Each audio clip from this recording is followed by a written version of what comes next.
Jean, chapitre 7.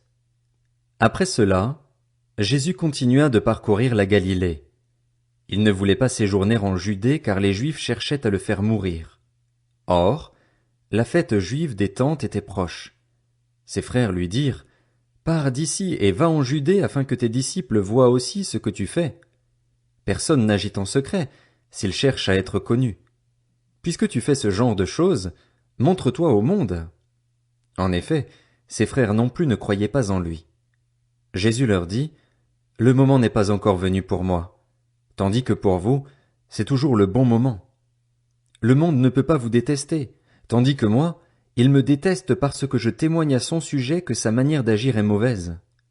Montez donc à cette fête. Quant à moi, je n'y monte pas encore parce que le moment n'est pas encore arrivé pour moi. » Après leur avoir dit cela, il resta en Galilée. Lorsque ses frères furent montés à la fête, il y monta aussi lui-même, non pas en se montrant, mais comme en secret. Les Juifs le cherchaient pendant la fête et disaient, « Où est-il » Dans la foule, on murmurait beaucoup à son sujet. Les uns disaient, « C'est un homme bien ». D'autres disaient, « Non, au contraire, il égare le peuple ».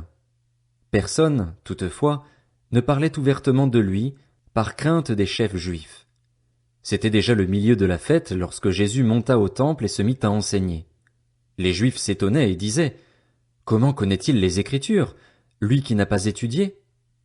Jésus leur répondit, « Mon enseignement ne vient pas de moi, mais de celui qui m'a envoyé. Si quelqu'un veut faire la volonté de Dieu, il saura si mon enseignement vient de Dieu ou si je parle de ma propre initiative. Celui qui parle de sa propre initiative cherche sa propre gloire, mais si quelqu'un cherche la gloire de celui qui l'a envoyé, celui-là est vrai et il n'y a pas d'injustice en lui. Moïse ne vous a-t-il pas donné la loi? Or, aucun de vous ne la met en pratique. Pourquoi cherchez-vous à me faire mourir? » La foule répondit, « Tu as un démon. Qui cherche à te faire mourir? » Jésus leur répondit, « Pour une seule œuvre que j'ai faite, vous êtes tous étonnés. Moïse vous a donné la circoncision, qui ne vient du reste pas de lui, mais des patriarches, et vous circoncisez un homme le jour du sabbat. Si pour respecter la loi de Moïse un homme reçoit la circoncision le jour du sabbat, pourquoi vous irritez-vous contre moi parce que j'ai guéri un homme tout entier le jour du sabbat?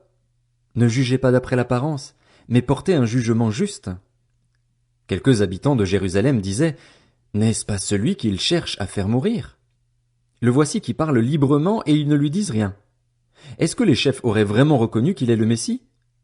Cependant celui-ci, nous savons d'où il est, tandis que le Messie, quand il viendra, personne ne saura d'où il est. » Jésus enseignait dans le temple. Il s'écria alors, « Vous me connaissez et vous savez d'où je suis. Pourtant je ne suis pas venu de moi-même.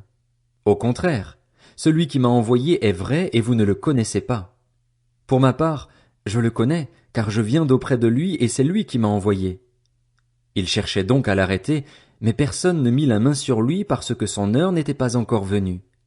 Beaucoup parmi la foule crurent en lui, et ils disaient, « Le Messie, quand il viendra, fera-t-il plus de signes miraculeux que n'en a fait celui-ci » Les pharisiens entendirent la foule murmurer ces propos à son sujet. Alors les chefs des prêtres et les pharisiens envoyèrent des gardes pour l'arrêter.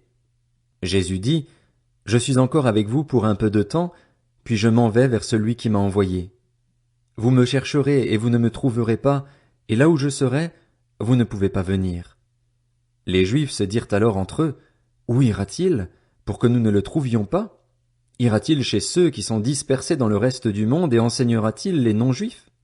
Que signifie cette parole qu'il a dite? Vous me chercherez et vous ne me trouverez pas, et là où je serai, vous ne pouvez pas venir. » Le dernier jour, le grand jour de la fête, Jésus, debout, s'écria, « Si quelqu'un a soif, qu'il vienne à moi et qu'il boive. Celui qui croit en moi, des fleuves d'eau vive couleront de lui, comme l'a dit l'Écriture. » Il dit cela à propos de l'Esprit que devaient recevoir ceux qui croiraient en lui. En effet, l'Esprit Saint n'avait pas encore été donné parce que Jésus n'avait pas encore été élevé dans sa gloire. Après avoir entendu ces paroles, beaucoup dans la foule disaient, « Celui-ci est vraiment le prophète. » D'autres disaient, « C'est le Messie. » Mais d'autres disaient, « Est-ce bien de la Galilée que doit venir le Messie? l'Écriture ne dit-elle pas que c'est de la descendance de David et du village de Bethléem où était David que le Messie doit venir? Il y eut donc, à cause de lui, division parmi la foule. Quelques-uns d'entre eux voulaient l'arrêter, mais personne ne mit la main sur lui. Ainsi, les gardes retournèrent vers les chefs des prêtres et les pharisiens, qui leur dirent: « Pourquoi ne l'avez-vous pas amené ?» Les gardes répondirent: « Jamais personne n'a parlé comme cet homme. » Les pharisiens leur répliquèrent: « Est-ce que vous aussi, vous vous êtes laissé tromper? Y a-t-il quelqu'un parmi les chefs ou les pharisiens qui ait cru en lui? Mais cette foule qui ne connaît pas la loi, ce sont des maudits. » Nicodème, qui était venu de nuit vers Jésus et qui était l'un d'eux, leur dit: « Notre loi condamne-t-elle un homme avant qu'on l'entende et qu'on sache ce qu'il a fait? » Ils lui répondirent: « Es-tu, toi aussi, de la Galilée? Cherche bien et tu verras que de la Galilée il ne sort pas de prophète. » Puis chacun rentra chez soi.